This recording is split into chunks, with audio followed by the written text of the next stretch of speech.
Good morning, good afternoon. It depends on where you are. I'm so delighted you've joined us for this session on the Dominican Office of the Dead during this month of November, in which we pray in a particular way for the holy souls in purgatory. My name is Dr. Jennifer Donaldson-Novitska, and I'm the founding director of the Catholic Institute of Sacred Music. And this is our fourth annual season of the public lecture and concert series. The Catholic Institute of Sacred Music is based at St. Patrick's Seminary in Menlo Park, even though I'm not there right now. That's where our home base is. And our educational mission is accomplished through events such as this, parish and diocesan-based workshops, and our Monday online workshop series. For the past 3 summers, our pilot program and graduate courses in sacred music has drawn nearly 250 graduate students to courses in Gregorian chant, sacred choral music, sacred music history, and many other topics. And we're excited to announce that pending approval from our accreditor, WASC, we are launching a 36-credit summer-focused Master of Sacred Music degree program and 2 post-baccalaureate certificates, one in Gregorian chant and the other in sacred choral music.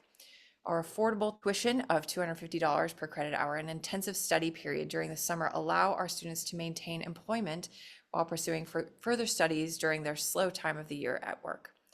Our courses will also continue to remain open to non-degree seeking students as well, allowing you to study simply to take 1 or 2 courses. And more information is available at catholicinstituteofsacredmusic.org. And if you click on graduate studies, you'll see more about the degrees and certificates. And on summer courses, you can look at our lineup of classes for this summer. The applications will open for both degree seeking students and non-degree seeking students on November 15th. Also, a few other upcoming events that you might be interested in, and that is Saturday, January 17th, we'll have a lecture similar to this, given by Sir James Macmillan, and it will be on the topic of setting the words of the Catholic Mass in a secular culture.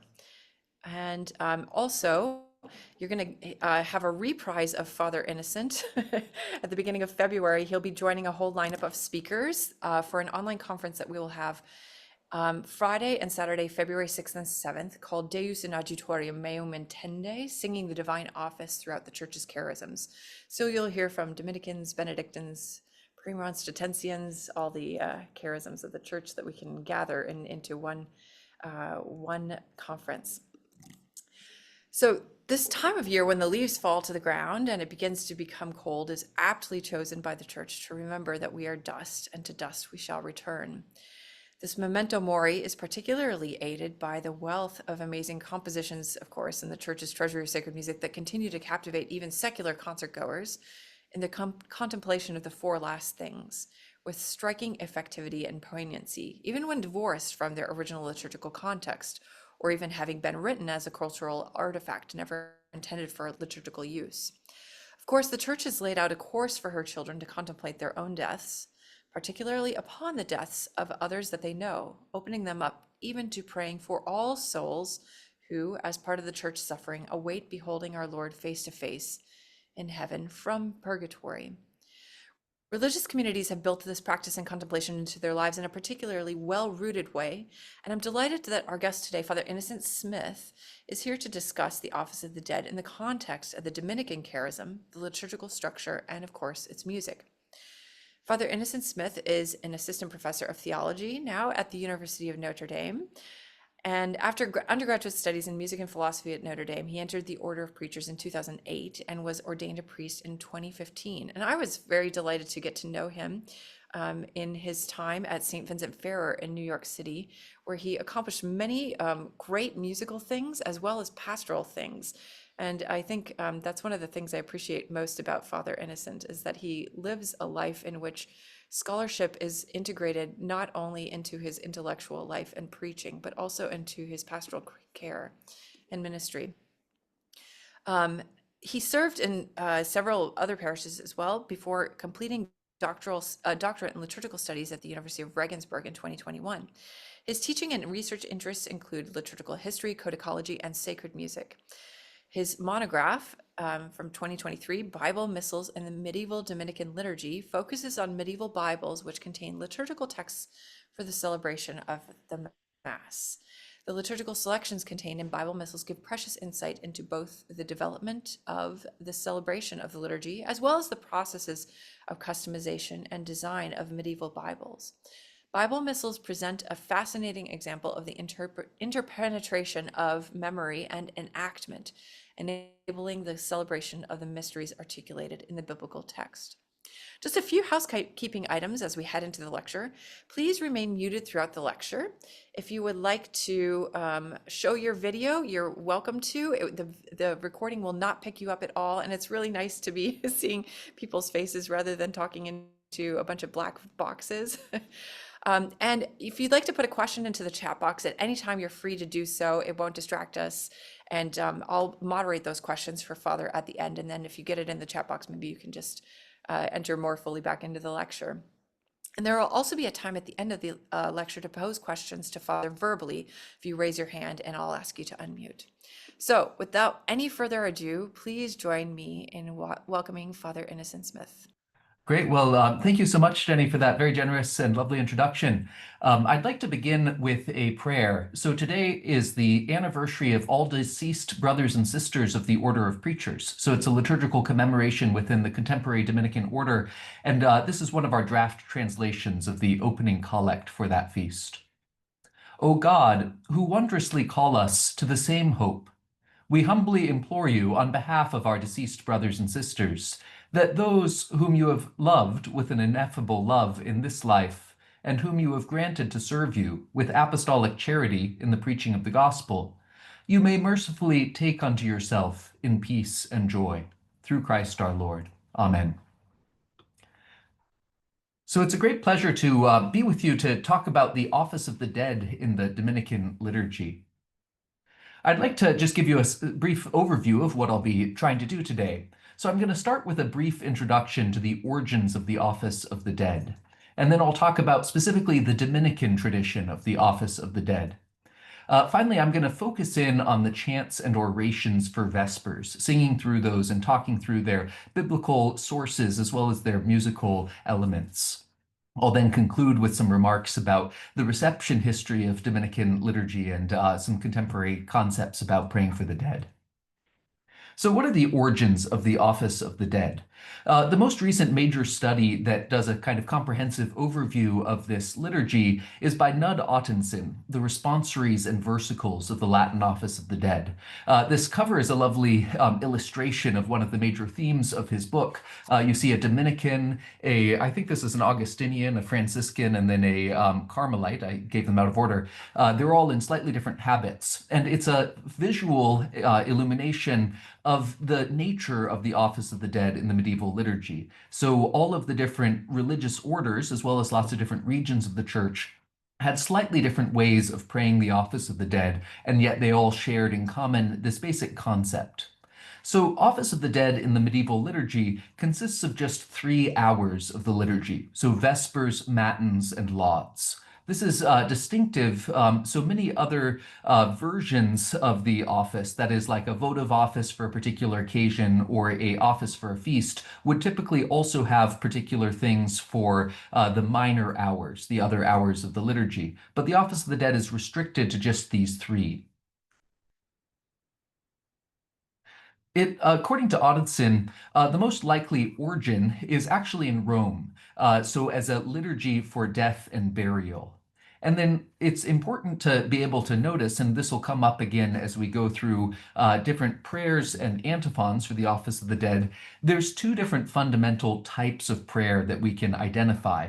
So one is what Audetson says identifies as in persona defuncti, so in the person of the deceased. So many prayers and antiphons in the Office of the Dead are, as it were, us praying on behalf of someone.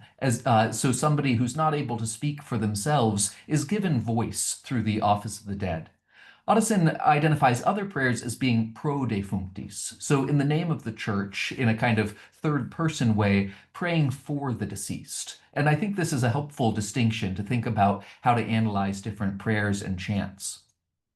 According to Ottoson, there's an expansion of this original Roman core over the course of the ninth century and beyond. So, an expansion of not just an occasional office celebrated upon the decease of an individual, but as a votive office that in some contexts is prayed daily as an additional office. So, especially at the monastery of Cluny, there's the development of a daily supplemental office of the dead in addition to the main office of the day, and sometimes also the office of the Blessed Virgin Mary. There's an important development that will be very significant for the Dominican tradition, in that in the 11th century, there's the institution of All Souls Day. So just about a week ago, we celebrated All Souls Day. In the contemporary Roman Rite, it even surpassed the Sunday itself. So this is a very dear and treasured feast day. And it seems to have developed in the 11th century as a way of having communal prayer in different regions for all souls. Finally, as I mentioned earlier, there are varied regional traditions throughout the Middle Ages. So a fundamental core, but then a kind of kaleidoscopic reception. So how did the Dominicans fit into all of this? From very early on, the Dominican order placed a strong emphasis on prayer for the dead. So here on the left, you can see an image from a calendar from an early Dominican Bible missal, one of these manuscripts that Jenny mentioned my recent monograph is about. They're manuscripts basically that combine the Bible with various liturgical texts. So this is one that I find particularly moving. It's in a small private collection in Oslo, in Norway. And in the calendar section, there's lots of additions in the margins. And there's two in particular that when I was studying this manuscript in Oslo a few years ago, I was really touched by. So this is a normal calendar layout, but if you zoom in here, it's hard to read in this image, but it says Obitus Patris Mei. So some early Dominican user of this manuscript wanted to commemorate his father on this particular day of June. And then further down here, Obitus Matris. So this is a fundamental human and Catholic element to want to pray for the dead. But Dominican friars and sisters went beyond an individual commemoration. They also instituted annual anniversaries, not just for their own loved ones, but for all those who fell into different categories that we'll talk about. So the early Dominicans developed annual anniversaries for the dead. So over the course of the 13th century, 4 different anniversaries were commemorated. So in February, there was one for all deceased fathers and mothers. In July, one for all those buried in Dominican cemeteries. And then in September, an anniversary for deceased benefactors. And finally, in October, one for deceased friars, and later it was specified for deceased friars and sisters. The contemporary Dominican order maintains several of these anniversaries. The February and September anniversaries are maintained, and the deceased friars and sisters has now been moved to November. So as I said, that's what we're commemorating today. In addition to these annual anniversaries, the early Dominican constitutions had what were called suffrages, so mandatory ways of praying that all friars and other members of the order were supposed to participate in. So suffrages were undertaken between October 7th and Advent. So priests were made to say 3 special masses for the dead. Clerics, those in formation for the priesthood, or deacons, for instance, were to say a psalter for this, and then lay brothers were to say 50 paternosters. It's interesting here to see that there's a connection being made between the Mass and the praying of the Psalms, as well as praying of other prayers. These are all different and related ways of praying for the dead. This is an important backdrop for understanding the importance of the office of the dead in addition to the Mass for the dead. Finally, Dominicans were supposed to pray suffrages for deceased friars and superiors. So every time a friar from your community died or a friar from your province, you were supposed to say a mass or one of these other prayers for them, depending on your status in the order. The Office of the Dead played an additional role. So the Office of the Dead was celebrated in choir by friars on those 4 annual anniversaries, but also it was meant to be celebrated once per week. So we'll talk about some of the details of that. In the Dominican breviaries of the 13th and 14th century, here we see a beautifully illustrated early 14th century breviary, there are rubrics that talk about the way in which the Office of the Dead is to be prayed each week. It should be known that a vigil of 9 readings should always be made once a week for the dead, both by brothers in community or outside, wherever they may be, except in those times noted below, in which the vigils may be omitted. So they give then a list of these occasions. So if a deceased person should be present, the office of vigils can be offered for him, except on Christmas, Holy Thursday, Good Friday, Holy Saturday, Easter Sunday, or Pentecost. So basically, you were always supposed to celebrate the office of the dead at least once a week, except on these major feast days of the year, and also on the occasions of a particular friar passing away. So it's interesting to see here that the Dominicans had a kind of moderated way of using this as a votive office. It was used in addition to the regular office of the day, but not every day, merely once a week. But it kept a kind of weekly commemoration in the minds of the friars and sisters. The Office of the Dead was also celebrated on anniversaries of the order, those 4 different occasions, as well as on All Souls' Day. This image here is the title page from one of the most important early Dominican manuscripts, an exemplar of Humbert of Romans. So Humbert of Romans was the master of the order in the mid-13th century, and he oversaw a process of unifying and standardizing the celebration of the order's liturgy in a way that perdured for several centuries unchanged with minor variations, and then eventually some major variations following the Council of Trent. So one of the most important manuscripts that we're going to be returning to today is now in Rome at the Dominican Archive General of Santa Sabina. So this manuscript is from the mid-13th century, contemporaneous with Humbert's time as master. So if we, this manuscript contains lots of different book types, so different liturgical books that Dominicans were meant to use and copy or have copied for them. And so I'm just going to talk about 2 different types of books within this manuscript. And each of these give us different angles on the Dominican Office of the Dead. So one is the Breviarium. So this is a book type that contains the texts of the office without notation. So it's a very helpful, as it were, comprehensive overview of all the different texts of the Dominican liturgy, but sometimes in slightly abbreviated forms compared to what might have been done in choir. The breviarium was meant for friars who were traveling or who were praying the office privately. And remember that the office of the dead was meant to be said both by brothers in choir and also outside for whatever reason. So the Dominican Office of the Dead is alluded to in 2 different sections within the Breviarium. We're going to look at images of these in a moment, but just to give you a sense of the overview, in the Sanctorale section for All Souls' Day, the full text of the antiphons, readings, and responsories are given for the Office of the Dead. So it's interesting to see that this somewhat late development of All Souls' Day is the major way in which Dominicans think about the Office of the Dead in terms of how they include it in their books. In addition, towards the end of the breviary, there's another section that gives rubrics and orations for different categories of the dead. So this section at the end of the breviary doesn't give all of the texts. It refers you back to All Souls' Day, but it helps you understand the specific details of what you do if you're not celebrating All Souls' Day, but rather celebrating this weekly office or the office for particular individuals. In addition to the breviarium, which in the Humbert exemplar is not notated, there's also the antiphonarium. So this could be called antiphonal or antiphonale. This contains the notated antiphons and responsories for the Office of the Dead, but it doesn't give the rest of the liturgical texts. So what we're going to do is work through, just give you a visual sense of these 2 different book types, and then analyze some of these antiphons in greater detail. So here we have an image of the breviarium from the exemplar.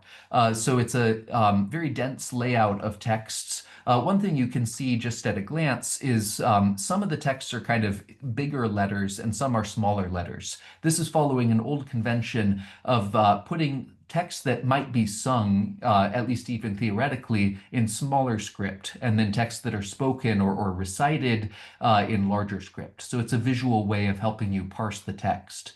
So the Office of the Dead begins here in commemoratione omnium fidelium defunctorum. So here we get the various antiphons for Vespers. I'll go through these in more detail in a moment. interestingly, the antiphons for Vespers are followed immediately by the Magnificat canticle.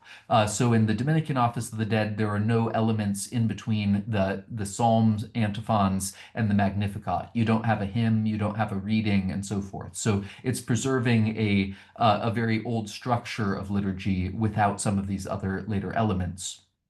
And then we have this prayer for the dead in this larger script, and then some details about the rubrics for what we do if how the Feast of All Saints Day and All Souls Day interact. And then starting on this next folio, we have the antiphons for matins, the readings for matins, and then all of the different responsories. Some later reader has helpfully annotated some of these readings. So we see this first one's from Job chapter 7, the next one's from chapter 10, and so forth.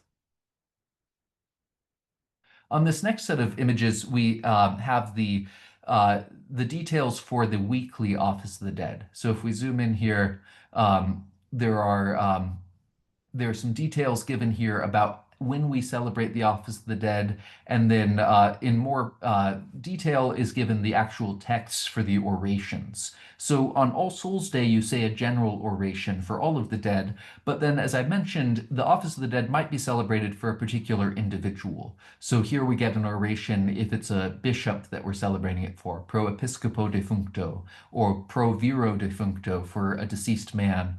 And then we have for a deceased woman and so forth. We'll be returning to these prayers later on, but we don't get all of the texts we need. We have to go back to All Souls Day. This next image is also dense, but here we see just melodies, just music, and no textual elements that are not sung. So this is the antiphonal section. So if we zoom in here, even though this is for All Souls Day, it's interesting that they introduce it as ad vesperas defunctorum. So it's almost an acknowledgement that this isn't just for All Souls Day, it's for any Vespers of the Dead. So we have all of these antiphons. We have the opening words of the Psalms. We'll be returning to those in a moment. And then we have this break for the Magnificat. So here, there aren't any texts that would be said in between the two. But then with Matins, remember there was the back and forth between the readings and the responsories. Here we just get the responsories, all in their fully notated detail. This is one other manuscript from before Humbert's reform that just gives you a visual sense of another way Dominicans sometimes had their books prepared. This is called a notated breviary. So here's the Office of the Dead in this pre-Humbert breviary, and we have both the antiphons and the prayers and the readings all interspersed with each other. So these notated breviaries can also be very helpful as sources for studying Dominican practice. In addition to the official Dominican liturgical books, both in Humbert's exemplars and in versions that were copied from them, this manuscript gives us another angle into how the Dominican Office of the Dead was received. So this is from a book of hours made in Douai in the late 13th century. I was happy to see Alison Stones in the audience today, so I get that date and location from her study of late Gothic illumination. So this book of hours is in Latin and in French, so it may well have been made for a layperson. This French opening says, here begins the beginning of the vigils of the dead. So it's a French rubric, and then it gives us the full Latin text for the Office of the Dead. But interestingly, it doesn't give it in the same format it shows up in a Dominican breviary. It gives it in a way that's more integrated, that helps the reader to kind of do it more easily, as it were. So it shows that lots of people were interested in the Dominican Office of the Dead, just as there were other versions of the Office of the Dead in books of hours designed for lay people. This one also gives us a wonderful illustration that helps us imagine how the Office of the Dead may have been experienced by some people. So here we see two friars in their black kappas as well as white habits. We see two clerics on the other side. It's interesting. Are these Dominican friars that are dressed to celebrate Mass, or are they maybe secular clerics praying the office together with the friars? It's not totally clear. We also have these two women. I'm not sure the one in the back, if that's a man or a woman, but we've got lay people attending the Office of the Dead as well. So there's this communal celebration of it. There's also this wonderful set of candles, 7 candles here on the altar, 2 crosses. So it's an interesting set of liturgical details here. It's hard to always know how literally to take each of these images, but they give us some hint as to the medieval visual culture of the Office of the Dead. Down here at the bottom, we have a wonderful procession. So this set of 3 men leading this procession with the funeral casket to the church. So it's fascinating to think about somebody sitting with this book, praying the Office of the Dead, and looking at these images, remembering perhaps the funeral of their loved ones as they're praying these prayers. So now I'd like to turn to a closer analysis of the antiphons and psalms for Vespers of the Dead. So this first one is placebo domino. So this is the a famous opening word, placebo. It's interesting. It may be connected in some way to the later English word placebo for a drug that doesn't really have an effect. I've been trying to understand the etymology of that, and it's not totally clear, but it's a interesting connection. But placebo domino in regione vivorum. I will please the Lord in the region of the living. And let me sing this antiphon for you. Placebo domino in regione vivorum. So who is this being prayed by? This one seems to be one that is prayed in persona defunctorum. That is to say that we're speaking on behalf of the dead person, expressing the hope that they may one day be back in the region of the living. So this opening antiphon is this very strong articulation of the hope of the resurrection. So it's not simply a mourning for the dead, but it's also this praise-filled, hope-filled call. So this is taken from Psalm 114, verse 9. Here I'm using the Vulgate numbers for the Psalms throughout this presentation. So at the end of the antiphon, we get the Psalm indication with delexi. So that's telling us to pray Psalm 114. If you look at a modern English Bible, that might be Psalm 116, just because of the numbering system. But the delexi antiphon and psalm has many elements to it that make it particularly appropriate for use for the Office of the Dead. So, as I mentioned earlier, the antiphon itself is emphasizing this hopefulness of the resurrection. But earlier in the psalm, we also have an expression of the sorrow of death. So, verse 3 in particular, the sorrows of death have compassed me, the perils of hell have found me. I am met with trouble and sorrow. And I called upon the name of the Lord. O Lord, deliver my soul. So we can see why this psalm has been chosen for the Vespers of the Dead. It's expressing this whole range of emotions. It's really capturing the full humanity of our sorrow for the dead, as well as our hope founded in our Christian revelation that truly God has mercy on us and that we can express our hope for one day pleasing the Lord in the land of the living. The second antiphon also expresses woe more so than the first antiphon. So, hiu me, quia inculatus meus prolongatus est. Woe to me that my exile is prolonged. So here's how this one sounds. Hiu me, quia incolatus meus prolongatus est. It's kind of fun the way the prolongatus est, prolonged, almost has this word painting of many more notes, 4 notes on the first syllable of prolongatus est. It's illustrating the sense of the woe coming from exile. And here the antiphon seems to be suggesting that death itself is an exile from the life of the soul, the life of the world. So here, the psalm is ad dominum. So ad dominum cum tribulare, Psalm 119 in the Vulgate, or 120 in a modern English Bible. So in this one, we have an expression of a number of different laments. So in my trouble, I cried to the Lord, and he heard me. O Lord, deliver my soul from wicked lips and a deceitful tongue. So we can see how this can be thought of and attributed to the souls in purgatory, those who are really wanting to be united again with God. And this sense of the being a sojourner. So verse 5, woe is me that my sojourning or my exile is prolonged. My soul hath been long a sojourner. So this too is expressing this sense of distance. It doesn't end with the same sense of hope as the first one, but of course we experience it after having just articulated this hope. So there's this interesting dimension of, again, praying in the name of the deceased, in the person of the deceased, but showing this range of emotions that we have as prayers, as well as that we're capturing on behalf of those we're praying for. The third antiphon is Dominus custodit te ab omni malo, custodiat animam tuam Dominus. The Lord will guard you from all evil. May the Lord guard your soul. So here we see the contrast. We're no longer praying in the person of the deceased, but we're praying on behalf of the deceased, pro defunctis, rather than in persone defunctis. So here's how this antiphon sounds. Dominus custodit te ab omni malo, custodiat animam tuam Dominus.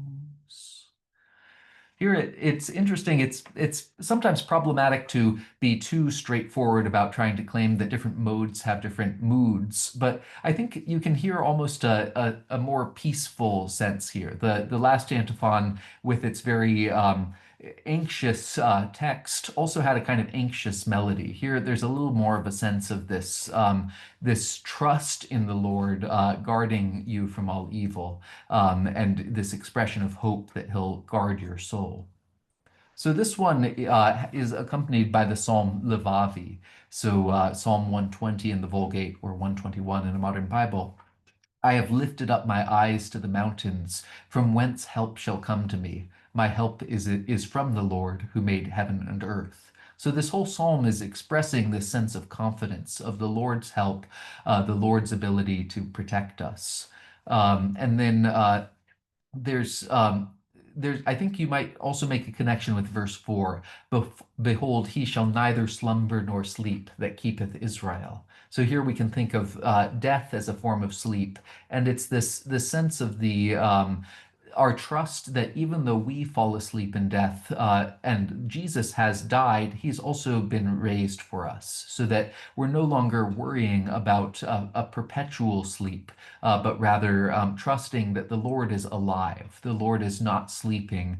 He's going to protect us. And then the antiphon in this case is coming from verse 7, the Lord keepeth thee from all evil. May the Lord keep thy soul. Uh, and I think you might also see a connection with the Vespers for the Dead in verse 8.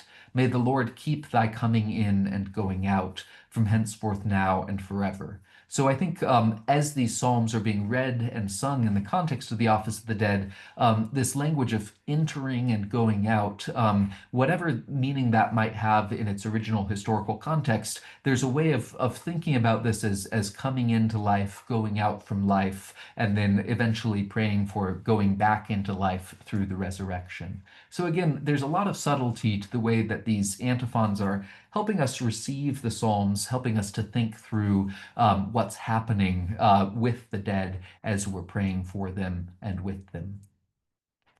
Antiphon 4 is Si iniquitates observaveris Domine, Domine quis sustinebit. So this one sounds like this is, if you should observe iniquities, O Lord, who would stand? Si iniquitates observaveris Domine, Domine quis sustinebit. So here, this too is taken from the psalm that it accompanies. So, De profundis, out of the depths I have cried to thee, O Lord. Lord, hear my voice. Let thy ears be attentive to the voice of my supplication. If thou, O Lord, wilt mark iniquities, Lord, who shall stand it? So this De Profundis psalm is a very powerful psalm for praying for the dead. And it's this expression both of the sorrow, the depths that we're in, but also, again, our hope in the Lord's mercy, for with thee is merciful forgiveness. So this Psalm 2 has this dimension of both sorrow and hope, which I think is a theme that's running all the way through the office of the dead. Antiphon 5 is Opera manum tuarum, Domine, ne despicias. Do not despise the works of your hands, O Lord. So this is how this antiphon sounds. We're going back to mode 2. Opera manum tuarum, Domine, ne despicias. So here it's taken from the very final verse of Psalm 137, Confiteor, which it accompanies. So in this case, the psalm is expressing our praise for God. So I will praise thee, O Lord, with my whole heart, for thou hast heard the words of my mouth. I will sing praise to thee in the sight of the angels. So this is a very hopeful psalm expressing our worship of God and our trust in him. But then at the very end, the expression of trust also recognizes that this is within the context sometimes of tribulation. So verse 7, if I shall walk in the midst of tribulation, thou wilt quicken me or bring me back to life. And thou hast stretched forth thy hand against the wrath of my enemies, and thy right hand saved me. And then the antiphon itself is being taken from this final verse. The Lord will repay for me thy mercy, O Lord. The Lord will repay for me thy mercy, O Lord, endureth forever. O despise not the works of thy hands. So here, it's harder to figure out how we should analyze this within those Audison categories of pro defunctis or in personae defunctis. This antiphon itself, I think, is a little bit of both. It's asking the Lord to be merciful upon those the works of his hands, in this case, really the souls of the deceased. And so that can be seen as us praying for them and also us praying in their name. I think it a little bit captures both. And again, this antiphon, by emphasizing this possible negative thing of the Lord, God forbid, despising the work of his hands, but it's at the end of this antiphon, or the psalm rather, that is such a excited expression of praise for God. So I think this antiphon, like many of the others we've seen before, has this fascinating balance, this psychologically complex balance of expressing both our hope and our desire for mercy. As I mentioned, the Magnificat follows immediately after the Psalms, so there's no reading or hymn in the Dominican Office of the Dead, and this is a feature, I think, more broadly of medieval Office of the Dead traditions. In the case of the Magnificat, for the first time, we have an antiphon that is not directly taken from the text of the psalm or canticle that it accompanies. So in this case, the antiphon is Audivi vocem de celo dicentem mihi, beati mortui, qui in Domino moriuntur. So this is taken from the book of Revelations. I have heard a voice from heaven saying to me, blessed are the dead who die in the Lord. So here's how this antiphon sounds. Audivi vocem de celo dicentem mihi, beati mortui, qui in Domino moriuntur. And in this case, we have to imagine singing this together with the Magnificat. So with Mary's canticle of praise, in which she's speaking of her own humility as well as her trust in the Lord. So this is a fascinating text because it's expressing our reaction to the natural reaction of sorrow to death, that we trust in God's revelation that those who die in the Lord are blessed, that somehow Jesus's death and resurrection has changed the meaning of death, And I think this deeply is intertwined with the message of the Magnificat, that the Lord has lifted up the lowly. So there's this overturning of our purely human expectations that's revealed through Jesus Christ. So in this case, there's a slight adaptation going on from the original scriptural text. So in the Latin Vulgate, there's additional words. So et starts and then scribe, so write. So in the antiphon version, et and scribe are omitted. So this is a fairly common feature of liturgical texts that are based on antiphons, or pardon me, that are based on Vulgate sources or Latin Bible sources, that the church has a kind of freedom in receiving the Bible to make slight adaptations to the text in order to make it really fitting as a antiphon context. So I heard a voice from heaven saying to me, "Blessed are the dead who die in the Lord." So we are able in the antiphon context to take these fundamental words and put them on our own lips. And so here, I'm not sure how best to analyze this within this Ottoson framework of praying in the person of the dead or for the dead, but it's at any rate, it's clearly an expression of trust and hope in the Lord's resurrection and trusting that He'll be merciful on those we're praying for. So next, I'd like to turn to the orations for the dead. So as I mentioned, in All Souls Day, there's just a single prayer that's used on every All Souls Day, but then there's a whole set of other prayers that are used for particular individuals. One of the things that's really significant about the Dominican Office of the Dead is that this range of prayers parallels the range of prayers in the Mass for the dead. So the collect for the Mass for the dead and the collect for the Office of the Dead is the same. This is significant, among other reasons, to think about how Dominican nuns, for instance, would have been celebrating the Office of the Dead on a weekly basis. So the prioress or the sister doing the collect at the end of the office would have been using the very same collect that the priest at Mass would have been using. So it was a fascinating way of the interconnection of the office and Mass being expressed, even if different individuals might have been celebrating them. So I'd like to just walk us through a couple of these different prayers to give us a sense of the range of deep theological themes that are expressed by them. So in Pro Viro Defuncto, for a deceased man, incline your ear to our prayers, O Lord, with which we humbly beseech your mercy, that you might place in the land of peace and light the soul of your servant, which you have commanded to depart from this world. May you grant him to be a co-heir of your saints, through Christ our Lord. So in this case, to see this really rich language of peace and light being expressed, this sense of the humble mercy that we're humbly asking for God's mercy. We're expressing our desire for the ultimate redemption of the person, the land of peace and light. And there's the sense of the providence of God in all of this. So migrare iusisti, you've commanded your servant to depart from this world. So everything is in God's hand, both when we live and when we die. And so we're acknowledging God's overall providence while also asking for his mercy. And then I love this phrase, may you grant him to be a co-heir of your saints, to have a consortium, a share in the riches of the saints. The prayer for a deceased woman, it goes as follows.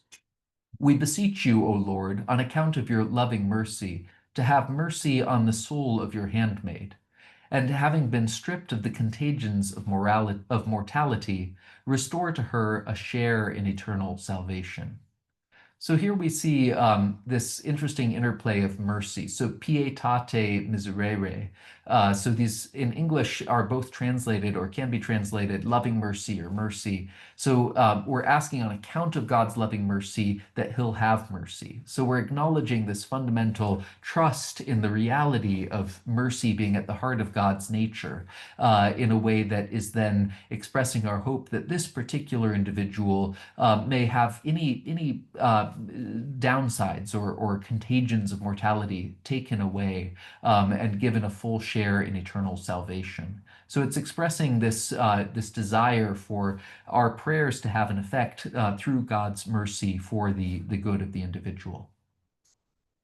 The next prayer has a broader range of persons it's prayed for. So remember, there was a special anniversary for deceased familiars and benefactors of the order, as well as another one for deceased brothers.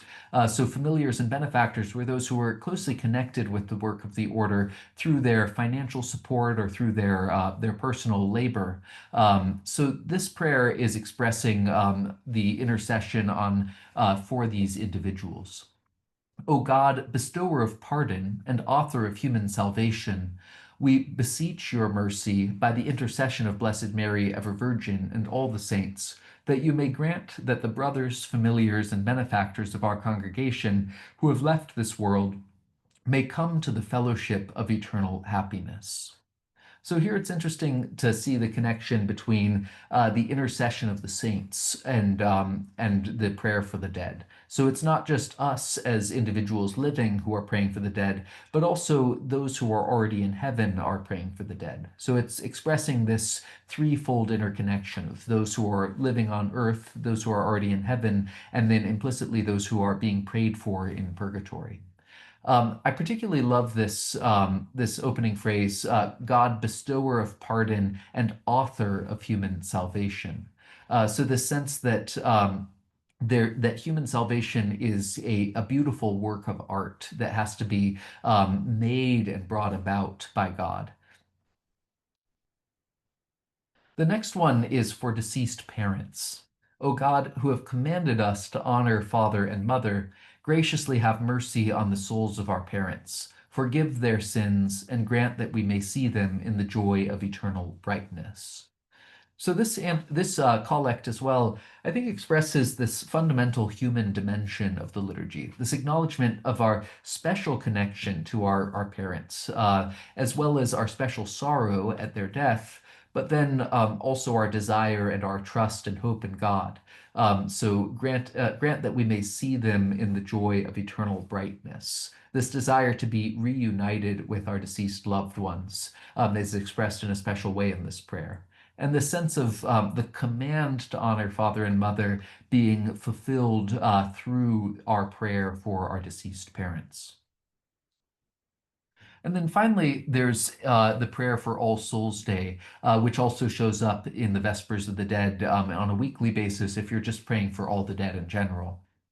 O God, creator and redeemer of the faithful, grant to the souls of your servants and handmaids remission of all sins, that by our pious supplications they may obtain the mercy which they have always desired, you who live and reign with God. I was intrigued the other day as I was preparing this talk to notice that this particular prayer is one that in my current Dominican community in South Bend, we pray every day after praying for all the deceased Dominicans who have died that day. So this collect still shows up on a regular basis in a lot of contemporary Dominican communities. One thing that I noticed by looking at the early manuscripts is that in the original Dominican version, it's directed to God the Son. So this phrase at the end, qui vivis et regnas cum Deo, you who live and reign with God, that's indicating that the early Dominicans understood this prayer as being directed to Jesus. So, O God, creator and redeemer of all the faithful. So here they're interpreting the redeemer part as having to do with Jesus being the redeemer, as well as the creator insofar as all is created through him. If you look at early sources, this prayer goes back to some of our earliest manuscripts of the Roman liturgy more broadly. The Veronese Sacramentary from around the late 6th or early 7th century has a version of it. The Gelasian Sacramentary has a version as well. In some of these early versions, the prayer is clearly directed to the Father, but Dominicans seem to have reinterpreted it as directed to the Son. So it's an interesting distinction within this tradition. But here, just to see, again, this theme of creation and redemption being brought together. So I'd like to conclude with a few images that give us a sense of the importance of Dominicans praying the Office of the Dead in the imagination of medieval Christians. So this is a beautiful breviary, or rather a book of hours, the Très Belle Heure de Jean de France Duc de Berry. So this is the what we used as the poster for this talk. This little word here, placebo, at the bottom of the image is the catchword pointing to the opening antiphon of the office. So here we see a group of Dominican friars carefully praying the dead, the office of the dead. And then, interestingly, behind them is a row of what seems to be a sister in some sort of complex cowl and veil, and then a set of monks sitting there. So again, how literally should we take this image? It's not totally clear, but it's showing that this particular set of artists are thinking about and depicting Dominicans in particular as people who pray for the dead. This is significant, especially because this is not, in fact, a Dominican Office of the Dead. So this particular manuscript's transmitting the Parisian Office of the Dead rather than the Dominican one.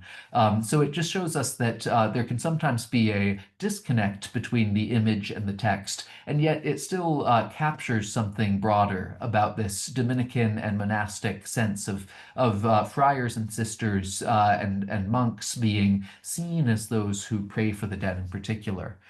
Here at the top with the Dilexi psalm incipit, we see what seems to be a ritual happening at the side of a deceased person. So again, the sense of the liturgical dimension.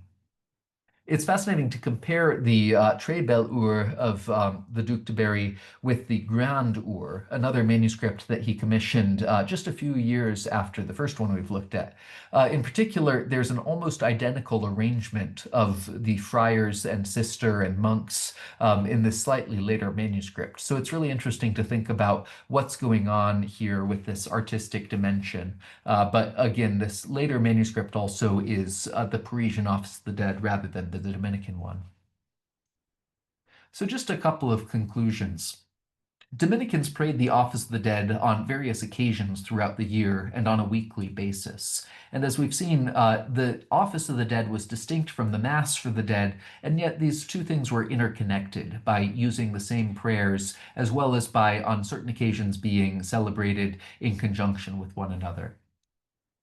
The Vespers for the Dead are deeply rooted in Scripture, drawing on Psalms and New Testament texts. So in the case of Vespers, which we focused on today, all of the antiphons for the Psalms are taken from the same psalm they accompany. So they're drawing attention to specific themes in the Psalms and really highlighting those. And then the Magnificat antiphon, as we saw, is from another scriptural book and accompanying the Magnificat.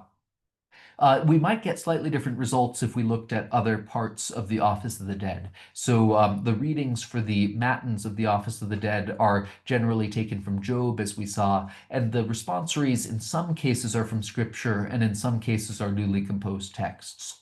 But the Vespers themselves are this deeply scriptural experience. Finally, the various orations for the dead invoke God's mercy on a variety of types of deceased individuals, and each of them have these deeply resonant theological themes. And as I mentioned earlier, orations form a link between the Office of the Dead and Masses for the Dead. So the Dominican liturgy, I think it's important to see here, it's not a completely unique tradition. A lot of the prayers and antiphons that we've been looking at are also shared by other traditions, but they're given in a specific melodic form as well as textual form in the Dominican liturgy. So the Dominican liturgy is one part of the broader Latin liturgical tradition. It receives a lot of earlier texts, but also rearranges them and gives them a specific format. And these particular prayers and antiphons would have influenced the way of praying of countless Dominican friars and sisters, as well as we've seen, lay people through books of hours over the course of the Middle Ages and even to today. So thank you very much for your attention, and I look forward to continuing the conversation with you. Thank you, Father.